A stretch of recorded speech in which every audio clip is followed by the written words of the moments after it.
গাজীপুরবাসীর উপর থেকে যে কী পরিমাণ ঝড় গেছে না দেখলেই বোঝা যাবে না। বোর্ডবাজার থেকে গাজীপুরা ২৭ পর্যন্ত কী পরিমাণের যে জ্যামের সৃষ্টি হয়ে আছে, বাস গাড়িগুলো উভয় পাশ থেকে ঢুকিয়ে দুজনেই জ্যামের সৃষ্টি করে রেখেছে। এটা হচ্ছে রাত ২টার চিত্র।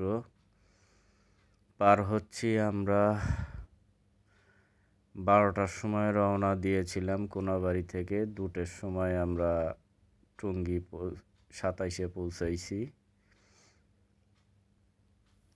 এই হচ্ছে আমাদের অবস্থান। তাহলে গাজীপুর মানুষবাসী কী করেছে তা আপনারাই ভেবে দেখুন।